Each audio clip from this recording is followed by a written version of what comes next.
Good morning, Joe, and welcome to the Carb Paleo show. Thanks. Great to be here.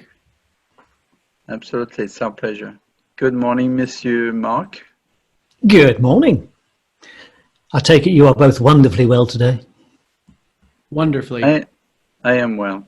Jolly. So together we are wonderfully well. Without doubt. Absolutely. So, Joe, as a quick reminder, you and Serenity are co-founders of Serenity Kids Foods. Mm-hmm. And thank you for being back on the show. We have a lot of new stuff to talk about. So, since last time on our show, what new products have you introduced to the market? Yeah. So when we talked last, I think we just had our beef and chicken that we were working on, which are these two, grass-fed beef and free-range chicken. They're both blended with organic vegetables, so they taste really good. Shortly after that, we released our uncured bacon with butternut squash and kale.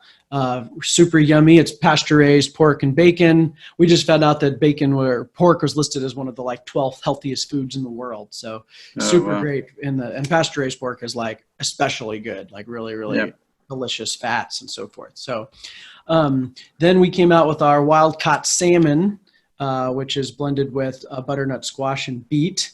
That has as much DHA and EPA omega-3s as a little baby supplement. So it's very good food as medicine, really quality fats, and super tasty to introduce fish flavors to kids. Right. And then we created this line of high-fat vegetable purees. So they're veggies that are savory tasting, so there's no fruit or any sweeteners. And they have added avocado or olive oil. So they've got a good 5 grams of fat each. And a great way to introduce veggies without the sweet. And really, there's no vegetable flavors on the baby food aisle like this. They're all, they all add fruit. So they're all fruit and veggies. So we're the only savory plus the only fat. And then our most newest products that just came out last month is our grass-fed bison and our pasture-raised turkey. Both from certified regenerative farms. So they're making the planet better with the way they're raising these animals. And the grass-fed bison is from Rome Ranch, started by the founders of Epic Bar out here in Texas. And, we talked to them a month ago. Well, there you go. So we're using their bison, and that's blended with kabocha squash and spinach, super yummy. And then turkey just in time for Thanksgiving, blended with sweet potato, pumpkin, and beet. So also quite delicious. So it brings us to a total of 10 pouches, all available on our website and a bunch of stores nationwide. Sounds great. Can't wait to taste the new stuff. Yeah. So you mentioned that you improved your retail distribution system. How did you do that? What did you do? What happened? Mm-hmm. So, it took us a long time to get the product out. So when we talked last, we were in that production phase where we were trying really hard to get the products to launch, and we were trying to make high fat meat purees on machinery used usually for fruit purees like all the other baby foods. So there's a lot of challenges, but during that time we talked to retailers constantly, particularly Whole Foods, because they're in our backyard here in Austin. We'd sent lots of samples, and we'd emailed them, we'd called them, and we'd sent samples to regional buyers and just done everything we could to get in front of Whole Foods. And then our first 2 products came out for sale on August 5th of 2018, which was the same day our little baby Della was born. So all coincided on the same day. And we didn't have any stores at that point because that was the first time we had product finally out for sale. So we got distributed in a baby store in Austin called Alain Baby. And then we met with Whole Foods 365 at an expo, at a conference in September of that year. And they decided they were going to bring us into all their stores and rushed it into their Atlanta stores. So we closed the 2018 in 3 total stores, 2 365s and our Enlightened Baby. But in November of that year, Whole Foods buyer called my cell phone. It was like, hey, we have 5 spaces that we need to fill for a national launch in February, which is very, very fast for Whole Foods. Wow. And at the time, we only had the beef and chicken actually out for sale, but we had the salmon and the veggies and the bacon all in the works. So Whole Foods calls, you say yes. So I told them, yes, we'll do it. We'll do a national Whole Foods launch with 5 SKUs in February. We will make it happen. And we got our nose to the grindstone and really churned them out and moved everything along and made it happen. So we launched nationally with Whole Foods in February, really fully in March of 2019. And that springboarded us to a lot of other retail. It gave us national distribution and the largest national distributor called UNFI, and a bunch of other stores, because we were in Whole Foods, wanted to carry us as well. So we're in now a total of 1,300 stores, poised to double that next year with some really great partnerships that were in the works, including Target, HEB, Albertsons, Safeway, some pretty big names. But we're currently distributed on the East Coast in King's and a bunch of other little stores. We're in Hy-Vee in the Midwest. We're in Harmon's, Harris Teeter, a bunch Pretty of West Coast. everywhere. Yeah, really a lot of the little ones. And then Sprouts and Wegmans are coming early next year, and then just continuing to expand. Now, that was a huge jump. Was it difficult to ramp up? It was very challenging. Fast growth is always hard, especially for us, because we've never run a food company. My wife and I were very passionate about this company and the products, but we, had to hire all the experience. We had to bring in people who had done this before. So we're all learning as we go along and learning the baby space, but it's been super fun, and we've been really blessed with a really amazing response from parents. We're one of the top selling baby foods in Whole Foods, even though we're double the price. And, we have just much higher sales than the average baby foods already out the gate. Plus, we've built a network of 700 passionate moms and health professionals and online influencers. And we call it the Serenity Network. And they're spreading the word about our products to their friends and their followers. And, everything from the mom passing out samples to her friends to major influencers like Melissa Hartwick Urban or Katie of the Wellness Mama, Sarah Ballantyne Paleo Mom, Rob Wolf, all promoting us to their followers and email lists. And it's really helped us grow our base. Great.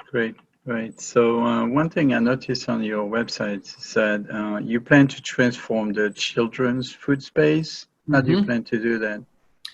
So, children's food's awful. Like, if you've seen what kids eat, everybody knows that, kids are fed crap. There's a lot of different reasons for that. But we think the perfect fix to that are nutrient-dense foods that taste good to kids and are convenient for parents.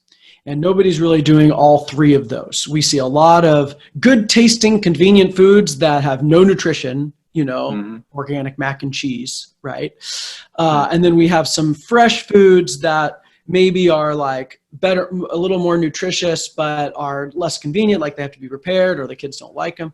So, nobody's really nailed that three. So our, baby food pouches are really the first product in a long line of products we want to create that these meet that. They're super full of nutrition. Babies love them. They taste good, and they're convenient. They're shelf-stable squeeze pouch that matches the present format. So parents don't have to go too far outside what they're used to switch to a nutrient-dense option.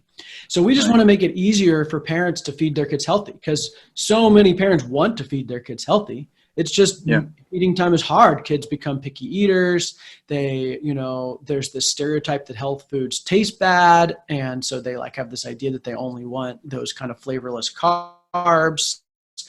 And then the packaged food industry is just full of sugar and carbs. It's basically if you go to the aisle, it's all sugar and carbs, because that's what they know they can get kids to eat. And then moms will buy more of it and buy more of it. And, the kids keep eating it. And then it's just this cycle that if somebody doesn't break, we'll continue with the awful stats. 1 in 5 kids is diagnosed obese. 1 in 9 will get diabetes. Over 50% are diagnosed with some kind of behavioral or mental disorder before the age of 16. We've got a children's health crisis in this country that all of those things are tied to sugar. That we know sugar may not be the only reason, but it's certainly one of the big ones. And we know that kids are fed crap, and we want to change that. Right. Now you could say that the sugar industry has done a great job getting us to eat and be hooked on sugar.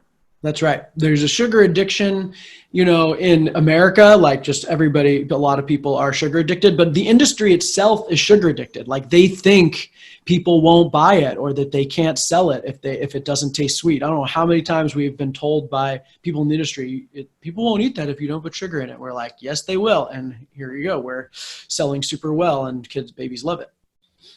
Yeah, we recently had a discussion with another provider, and after tasting our products, their products were very good, but they were, to my opinion, very sweet, and I just didn't. In the end, at the end of the eating the bar, it was all sweetness in my mouth, and it overwhelmed everything else. So it was not quite what I expected. So I mentioned it to them, and they say, "Well, that's what the customers want." Yeah, right. An Epic bar, none of those are sweet, and they're super successful. So I think people want alternatives. It has to taste good. And people think it has to be sweet to taste good. It's just not true. You use high quality ingredients and plenty of fat, and it'll taste good. So that was what our secret was. There were a small handful of other meat baby foods out there, but they mixed grain in with it, which is bland and tasteless. Yes. And then, or legumes, which also just don't taste very good. And then they didn't have any fat. So meat without fat just doesn't taste as good. And then they used low quality meat. And so there's a big difference between the taste of grass-fed beef and conventional beef or pasture raised chicken and conventional chicken. Like even organic chicken or organic beef, that's fed in a feedlot, organic grain is going to taste different as well as have very different nutrition than the animals that are able to live a lifestyle that's more similar to how they lived in nature. Do you feel that a lot of people are still stuck in the fat is bad? Yeah, idea? The trends, so the good news is people know sugar is bad. So 10 years ago, fat is bad, sugar and carbs, whole grains, blah, blah is fine. Diet soda, the vegetarian diet soda movement, of the 80s that was all sugar and carbs. Right. And so fortunately people know sugar, it's a huge trend. More than half of Americans are trying to cut down on sugar. Parents know sugar's bad. So that's good to know. Not everybody realizes that all carbs become sugar. So that's a thing, but starting with Atkins and now moving into keto, people sort of are aware that carbs are at least cause obesity and are a source of inflammation. Yeah. The fat is on its way up. People are the keto and paleo movements have done a lot to bring fat back and good fats and healthy fats. Yeah. It's not quite crossed over into mainstream. The studies still say that similar number of people think fat is a problem as they did 10 years ago. So, we've got some work to do around educating the importance of fat, especially for babies. Babies need, according to USDA, need 30 grams of fat a day. And that's a 15-pound baby. So for us, that'd be over 300 grams of fat a day. It's an enormous amount of fat that babies need. But that low fat movement trickled down to the baby food aisle, and now there's no fat on the aisle until us. And even the little bit that is there is all dairy, which is problematic for a variety of reasons. So we're the first ones to bring in avocado and olive oil. We're the first ones to bring in, animal fats, salmon, really really healthy fats, and and they taste good too.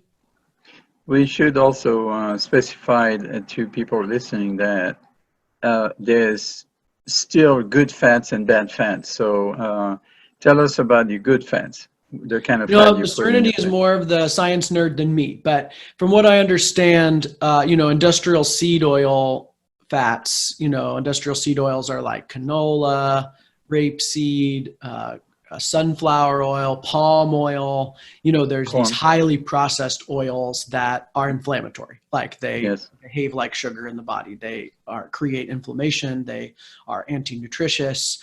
So those are real problematic. Obviously, hydrogenated fats like margarine are especially bad. There's more education on those are actually carcinogenic. They can actually cause cancer and create really severe inflammation. Right. But even the industrial seed oils, which the government still calls a heart healthy oil, are super problematic. Like they're not really food. Like we call them industrial seed oils because really they're better for oiling equipment than they are for eating in the body. So the most superior fats are animal fats. Those are going to be your most digestible, highly absorbable fats with the really great omega-3 to omega-9 ratios. And the better raised the animal, the better the fat. So wild salmon, pasture-raised meats, those are demonstrated to have far superior fats. But then as far as vegetable fats, olive oil, avocado oil are the best of those. Coconut oil is good as well, as long as you aren't allergic to it. But there aren't very many, there's not as many to choose from when it comes to vegetable oils, but for certainly any meat fat is super great. So another thing that we need to remind people out there is that there's a difference between animal fat raised in industrial manner and grass-fed, free-roaming animals fat. Mm-hmm. Can you expound on that? Well, there's a segue here. Yeah, the simplest explanation is that, if we allow animals to eat and live in the way that nature intended them to, their meat has the nutrition nature intended for us, right? Yes. And so that's the sort of most simplified explanation, that the more natural life the animal has, the more quality nutrition they'll have to feed us, which we're animals as well, right? Mm-hmm. And so scientifically, they've proven this. They've tested, conventionally raised beef and pork and chicken, and compared that to pasture-raised beef, pork, and chicken, and across the board, they're superior in every way. The vitamin content, the mineral content, the omega-6 to omega-9 ratios, the amount of CLAs, we know the taste different. The experience of eating, it's different. Like it's a different food. There these, and this is the same for organic meats, because organic beef, organic chicken, they're raised the same way as conventional. They're raised in captivity, fed exclusively organic grain, designed to be. They have a short life cycle. They fatten them up really fast, to harvest them.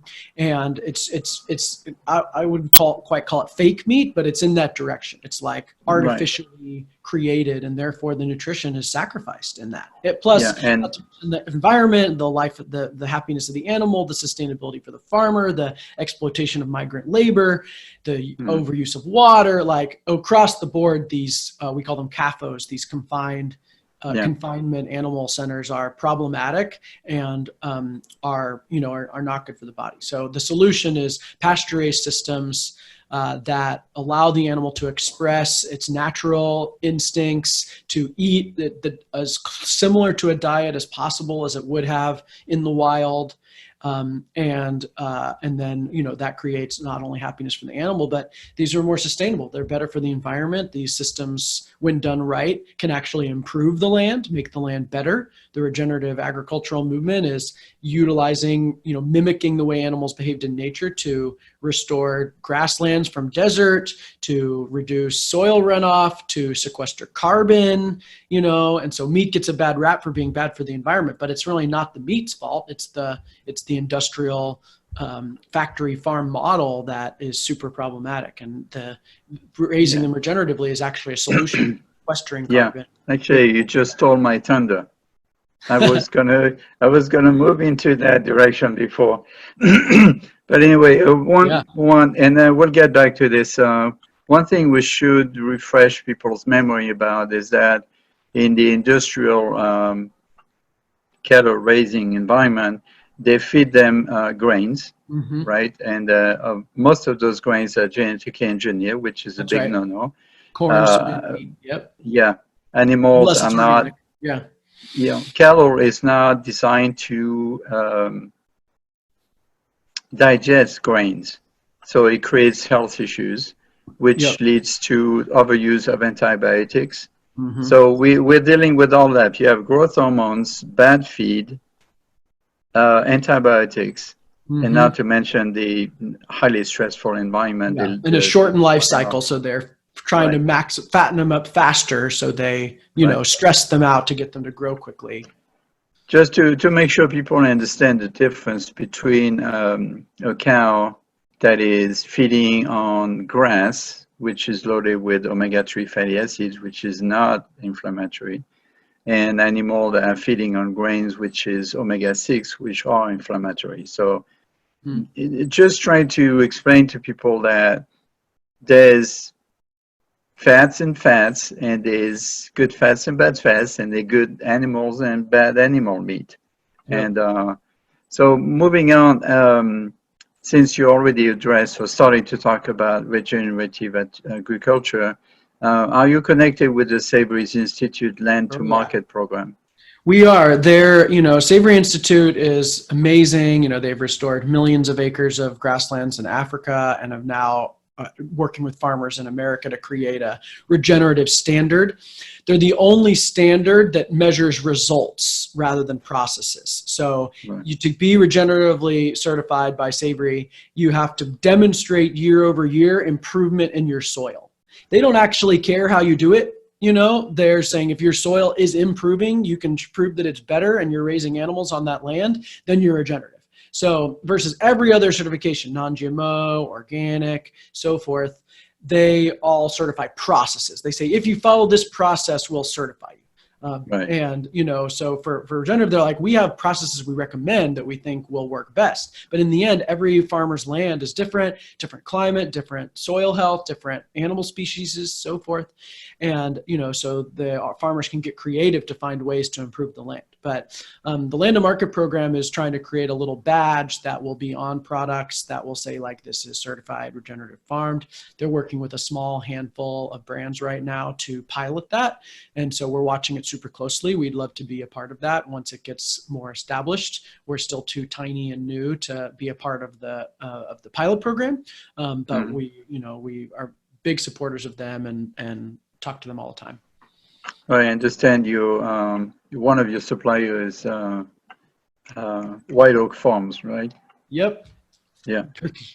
We get White Oak is amazing. Will Harris, a classic model of how to do it right.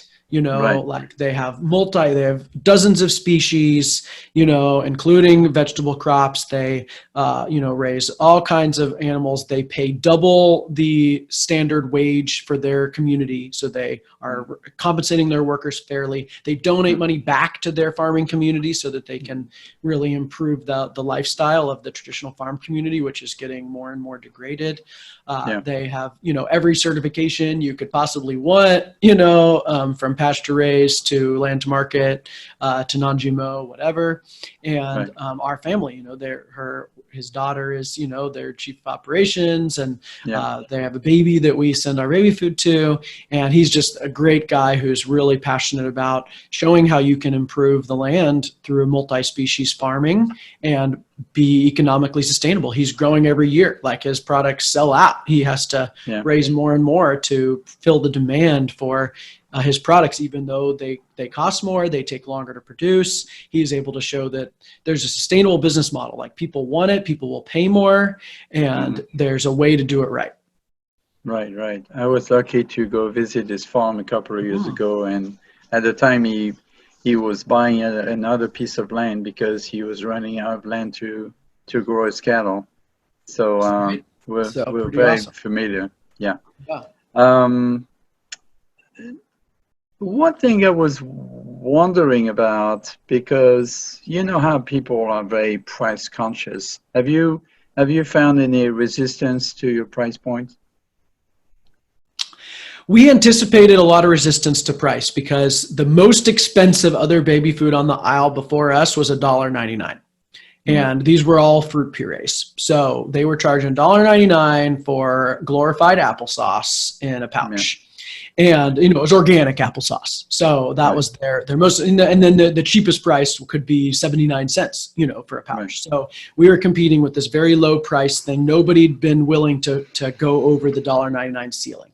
We came out the gate, you know, with a $3.99 meat and veggie pouch. So double the price of the most expensive other item. So retailers were very concerned about this. They're like, well, people really pay this, you know, it's double the price. Like, will they really see the value? And we just argued that they would, that if you compare the price of an apple to the price of a steak or the price of a grass-fed steak, $3.99 is cheap. You know, you start to see that the $1.99 is the expensive one, right? And this is, we're feeding our babies, you know, and like they only eat purees for about a year. So this is really, you know, they eat roughly one a day, depending on what other foods they eat. So it's really not a huge investment, but compared to what, you know, we say every bite counts is our motto. When you're feeding a baby, you want to get as maximum nutrition into that little body, because half of it ends up on their face and on the floor, and, you know, they refuse to so forth. So feeding a baby is tough. So you want to make sure that what gets in there is like super nutritious, because they're growing rapidly. They're growing so fast. Their brain is developing so fast that, you know, the animal products and the healthy fats and quality vegetables are super important. And so we believe that people would pay it, and they have. You know, we are double the price, but we're selling about 8 pouches per store per week in Whole Foods, and the average is 3. So people are buying our products, you know, much faster than other products, even though they're double the price. And the same thing with online. We've had a huge growth rate online. You know, we do want to get the price down. Like as we grow and we scale, we are working to lower the price, because we want just it accessible to as many families as possible. And we understand that that can be a little prohibitive for lower income families. So we do a lot of donating and sharing our products with low income communities as much as we can. And we will lower the price, but we've broken the ceiling. There are other baby foods now that are breaking over that $1.99 price point, and you know, we're willing to charge what it takes to make sure that our company's sustainable, as well as that they recognize the improved quality. And you know, the ingredients cost a lot more. Our process costs more than the fruit purees. You know, like we process in a way that preserves a lot more nutrition than the fruit purees do, and that costs more. But it, you know, is important for us that, you know, every bite counts, get maximum nutrition in there, and people will pay. Well, you got to take care of your suppliers, same, unlike the industrial system, which typically turns farmers into slaves, basically. Right. Exactly. Yeah. So thanks for that. Another concern of mine is you mentioned that typically babies eat purees for about a year. Doesn't that limit your market? It does. We have to continually reacquire our customer, you know, which is a challenge of the whole baby food market. We are growing our product line with our baby. So our baby Della is now 15 months old. So she's still eating purees, and the pouches, you know, depending on the kid, they can continue to eat pouches well into toddlerhood, if just as a snack or just because they like them. So, excuse me, we have a lot of parents who continue to feed the pouches on later ages. But we're working on finger foods, snacks, toddler foods that will, you know, continue to age up with the kid. And, you know, eventually we'd love to get into children's foods and, you know, really just follow creating those nutrient dense foods that taste good and are convenient all the way up into, you know, teenage years and beyond. Right. And you could, for example, create some kind of you know, lunchbox type of something that could be taken to school. God knows the cafeteria food in schools is pretty horrible. So horrible. So school lunch alternative is a huge priority. And then the only problem is these kids probably would get their pouches stolen by the other kids, right? Well, that would be best case scenario, right? If we can make this kind of healthy eating cool. You know, like that's the goal, is like, this is the cool hip pouch. And part of our design, you know, was to be really classy and hip looking. So that a kid didn't feel like it's baby, you know, or if adults eating it, it doesn't look weird for an adult to eat it, because actually a lot of adults eat our products. So, you know, we chose intentionally not to dumb it down. And I think, well, our, baby Della, she is the poster child for our company and is, born to be on camera. So I think she'll continue to represent our company and make eating our products cool. Right. I have to admit that as old as I am, I sometimes use one of your pouches as There you go. lunch. As lunch. Totally. So or a snack or whatever. Yeah. Does that make me a big baby? Nope. Makes you wanting a convenient, nutrient-dense option, which there are just so few of. It just shows you how little options there are for a shelf-stable, nutrient-dense food that tastes good. Like bars and nuts, and that's about it. That may be a crazy idea. What about something similar for adults? Just definitely, we have lots of ideas. Change the name to make it more adult-oriented so that people wouldn't feel weird eating baby food in front of their co-workers, right, during lunch. Totally. Okay, moving on. You wanted to talk about the office and team. What did you want to tell us about? When we a year and a half ago, we were like all remote. We had one part-time employee, a bunch of contractors. We were super lean. And then when Whole Foods called, we were like, oh my, if we're going to launch this fast, we got to get a team together. We've got to get into an office. We've got to be together every day to make this go. And so we hired a bunch of people. We opened an office. Because we were used to working from home, we decided to get a house. So instead of a traditional office space, we rented a house in South Austin that we converted into an office that, is just super homey and has a great vibe. We brought our babies here. So for Serenity to come back to work, she needed to have our baby nearby so that she could breastfeed and so that we could not be far away from her. We had another staff member who had a breastfeeding baby as well, who was working from home, but wanted to come in the office. So we brought in a nanny and we created a little office childcare area that houses those two babies every day, as well as other babies periodically. Different moms come over. We have different contractors that are moms that come and bring their babies periodically.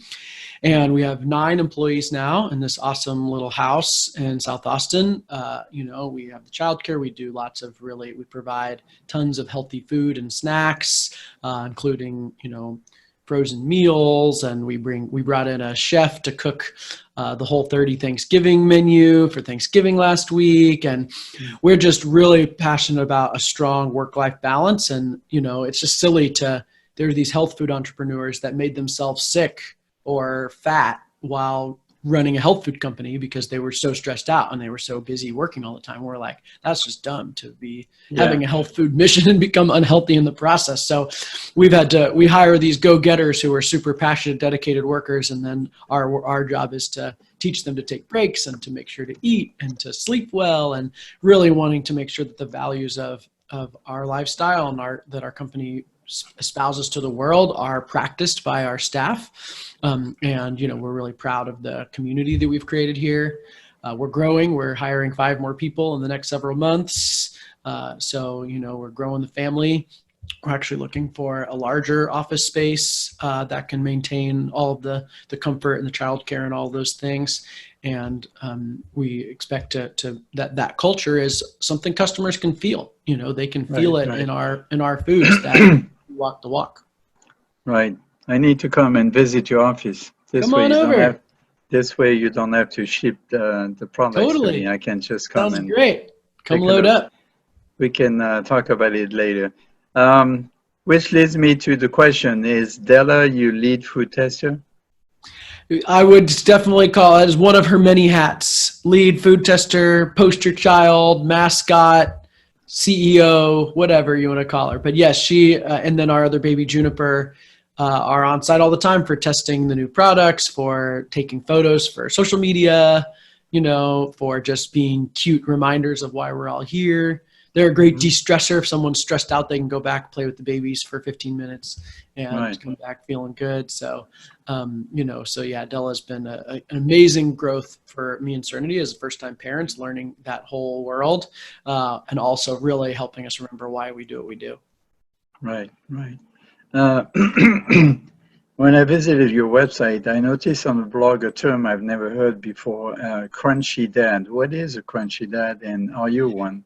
So the term is originally crunchy mom, and which basically crunchy is slang for like hippie or granola. Sometimes they call people granola because they were like hippie, like they're very. I almost think crunchy comes from like they don't shower or something. I actually don't know where it comes from, but it basically means that they're on the very radical side of natural health food, environmentally friendly, progressive mindset.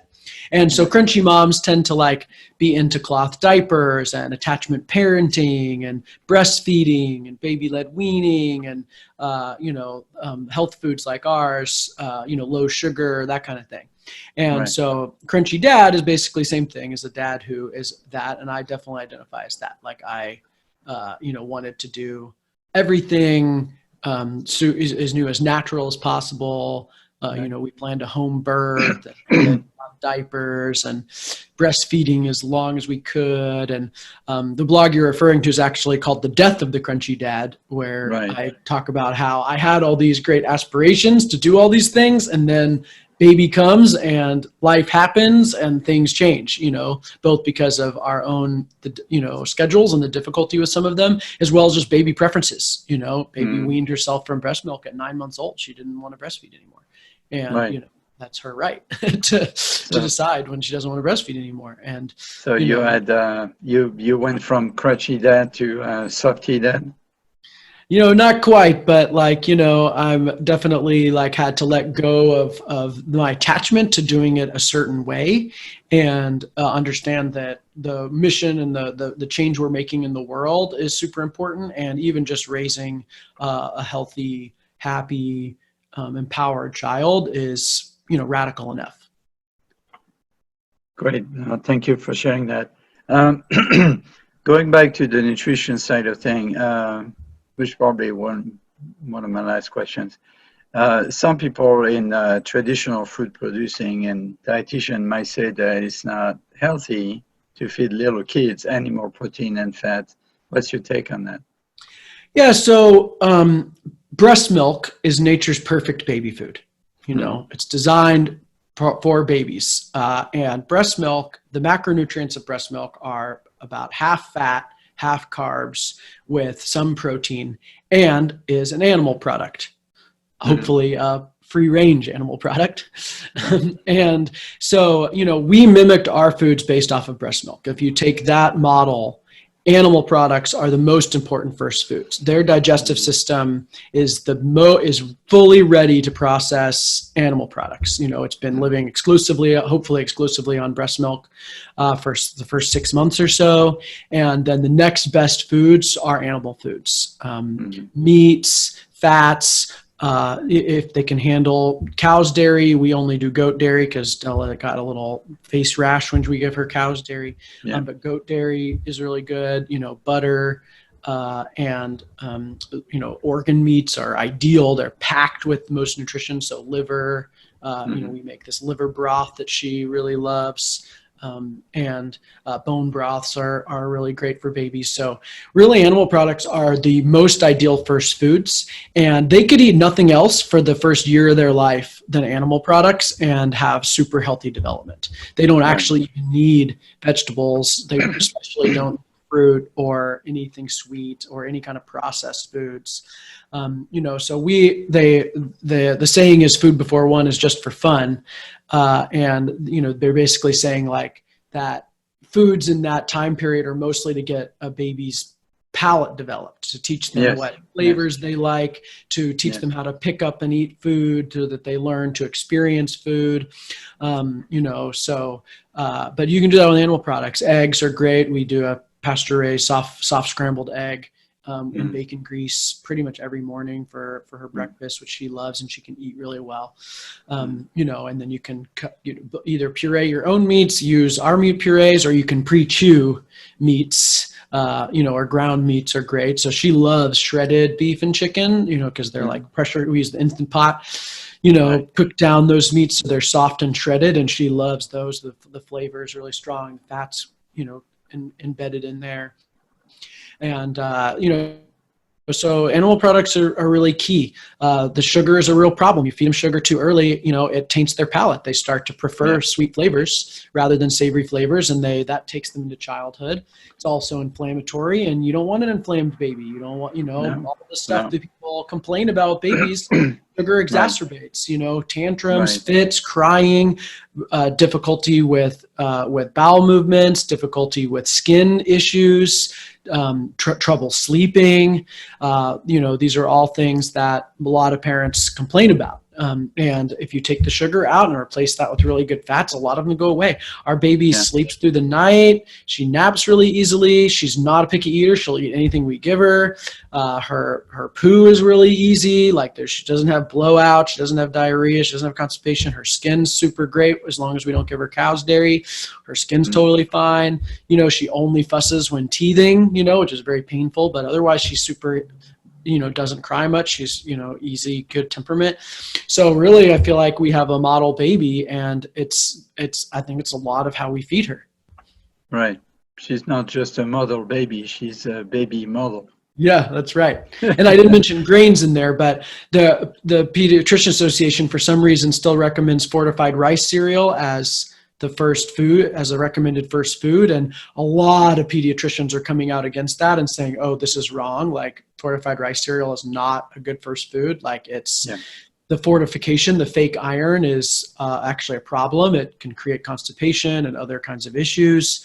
Iron from meat and green veggies is far superior to fortified iron. So a lot of pediatricians are coming out saying, don't do the fortified cereal, do high quality, meats, green veggies, some starchy veggies, but avoid sugar and get plenty of fat. Right. And besides, it's processed carbs as well. So it turns into sugar anyway. Right. One thing you just mentioned was you say liver broth. Are you moving into the broth kind of business as well? We are looking at exploring adding broth into our flavors. The bone broth is one of the most nutrient-dense foods. It's an ancestral food. It's definitely something our ancestors would have made by boiling down the bones from animals, because you work so hard to hunt an animal, you're going to get everything out of it. And so boiling those bones down, it really concentrates a lot of the vitamins and nutrients and collagen and choline and all those kinds of things. So we are looking at how to get broth in there. We are also exploring liver and organ meats and how we could get those made in a palatable way for babies and for kids and even adults. So because none of us eat enough organ meat. We all need to eat more organ meat. So we could create a pouched product that was easy to eat quickly, that didn't taste too bad, we think would be a great crossover product.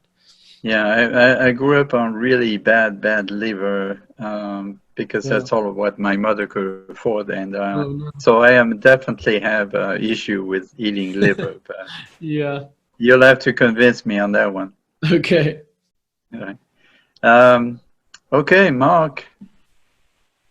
Well, Joe, you've given us a lot of information so far. Where can people find out more about the products you do and where to get them and so forth? You can learn a lot about us on our website, myserenitykids.com. We have nutrition info on, basic, all kinds of info on nutrition. We have our farmers are all featured up there, so you can see about the regenerative family farms that we source our products from.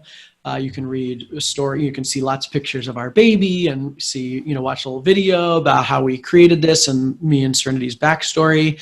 We have a blog of all kinds of really cool educational content, everything from infant nutrition to regenerative agriculture and all the different aspects of our products, and have an email list you can join where we send out education stuff.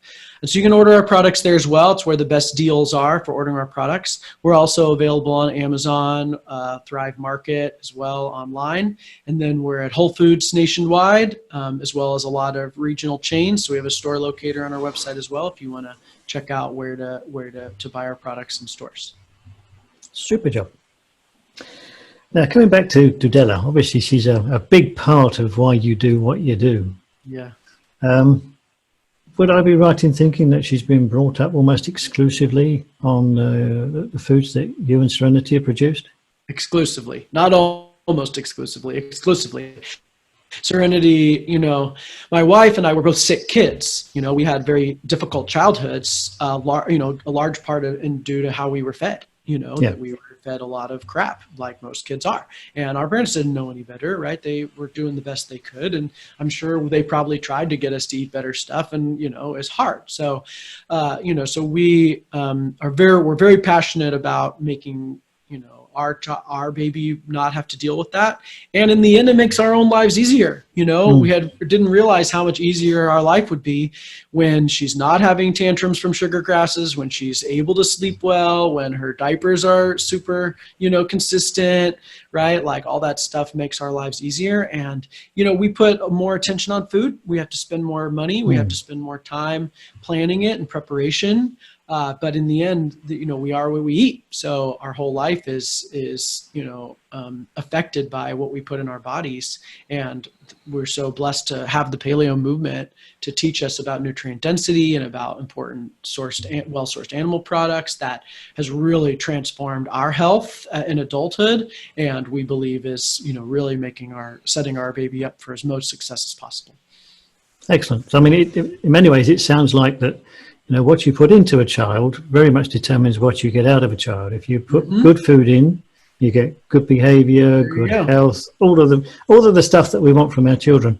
If you put bad stuff in, you get the tantrums, you get the sickness, you get the visits to the doctor, you get the supplements, you get all of the expensive things that add up. So really spending a bit more on food might be a better bet than spending stuff on doctors and pediatricians and blah, blah, blah. Precisely. Yeah. Excellent. So the fact that you've got a higher price point shouldn't make a lot of difference to people if they realize that over the life of the child, that's going to pay off in a lot less visits to the doctor, for instance. Yeah. Would that be fair to say?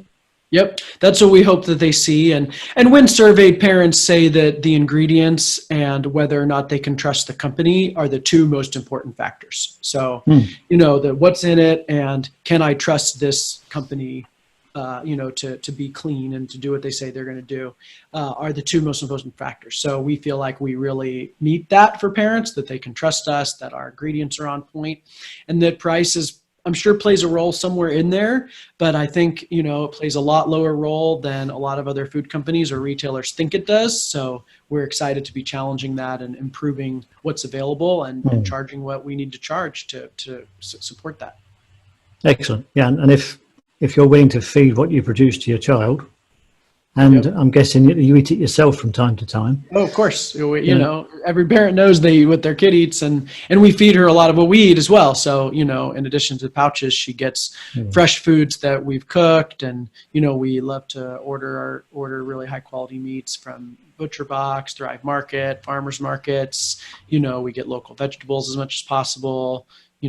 Organic wherever possible. So, we're definitely a well-fed family, and we spend disproportionate amount of time and money compared to other people, and we're super happy and it's really healthy and going to live forever.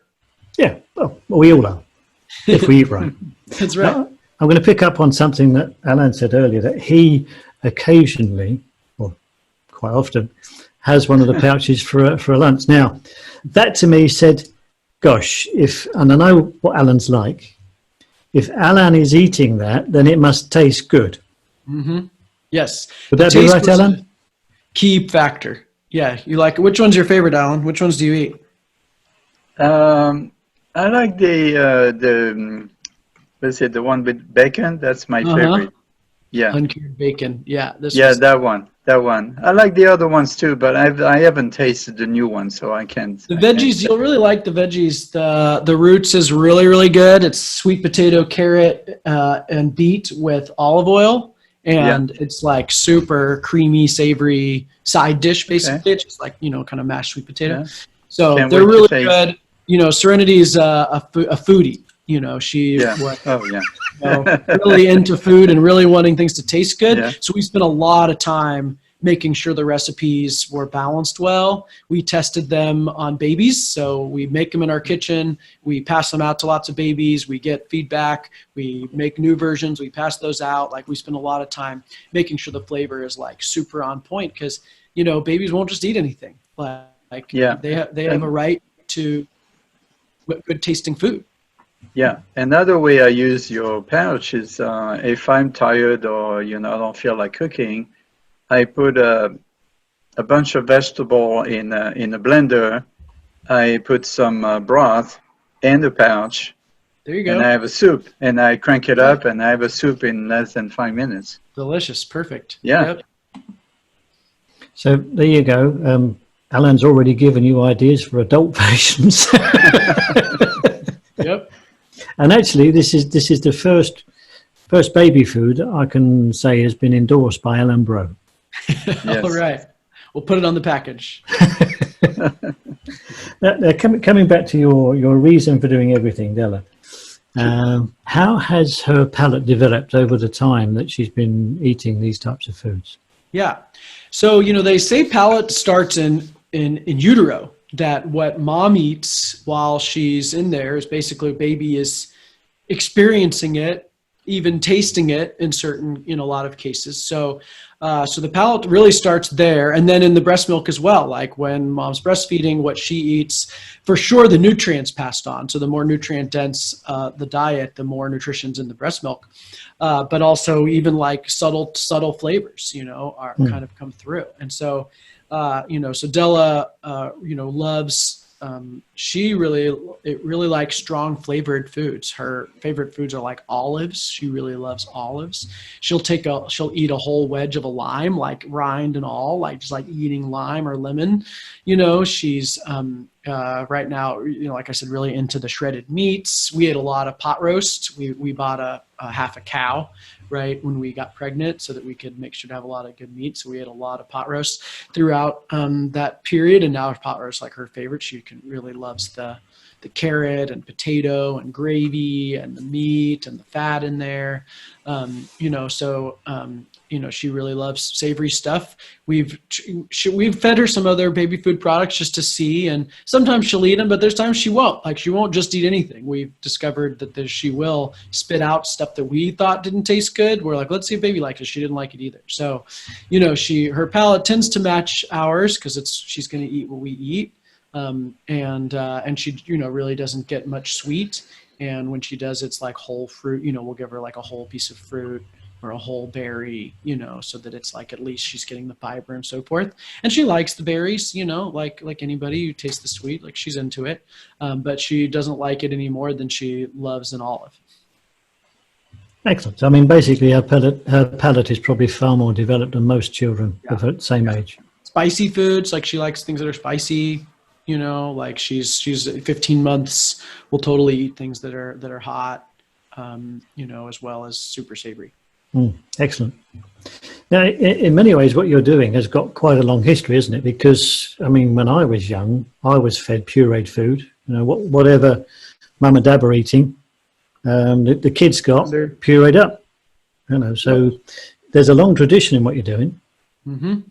Yep, the pureed foods for babies, and in an ancestral, from a paleo perspective, ancestral period, they would have, mashed soft foods, they would have pre-chewed foods, but mostly they probably would have fed them a lot of broth. Besides breast milk, the broth would have been the thing that would have been the easiest to feed a baby. So, they would have fed them a lot of bone broths and then meats that they chewed up, organ meats that they chewed up, veggie matter that they chewed up, and a lot of breast milk. Yeah, but so the point I'm making is the fact that, it's what you're doing. I won't say it's nothing new. It's got a long, and you could say almost auspicious history. Yeah. So you've just got a new slant on it, which is putting it in a convenient pouch. And we're not the first ones to do meat. In the 70s, there were lots of meat baby foods. Across the board, meat was a very common ingredient in baby foods. So it was the like low-fat, vegetarian movement that really took meat out and took the fat out and replaced it with all these carbs.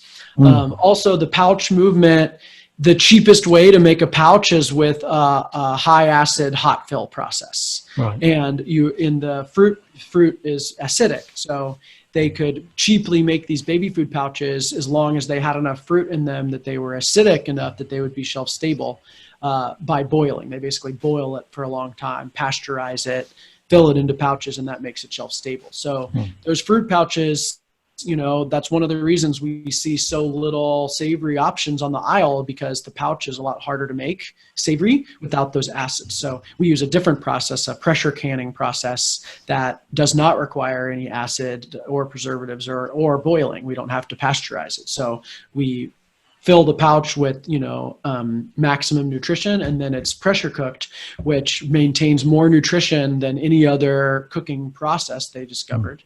Plus our vegetables are flash frozen right after being harvested, which they've also proven retains most of the nutrients. So some people think they're sacrificing nutrients for a shelf stable product, and for the fruit purees, they certainly are, because that boiling process plus fruit just doesn't have as much nutrition to begin with.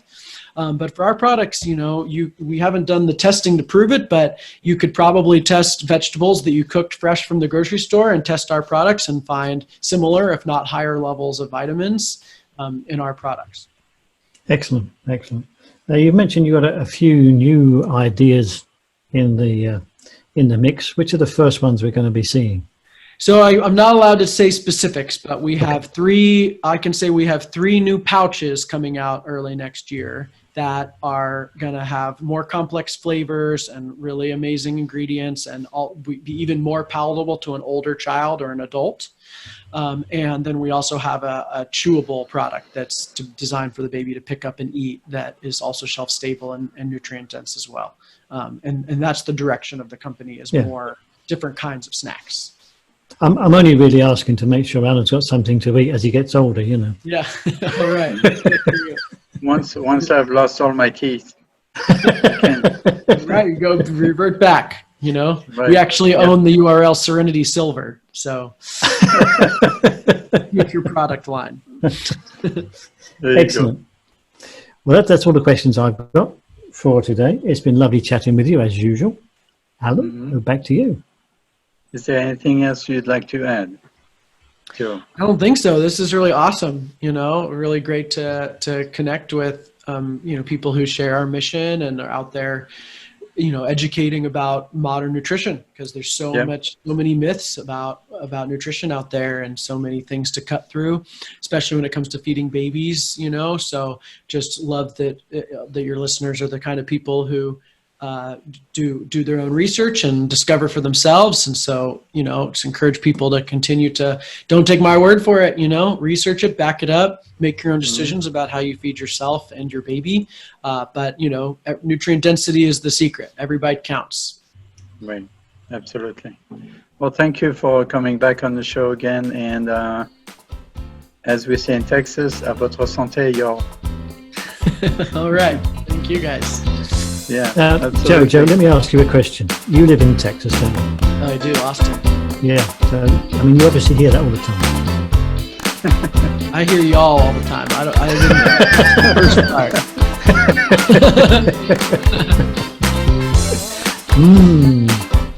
Excellent. Y'all.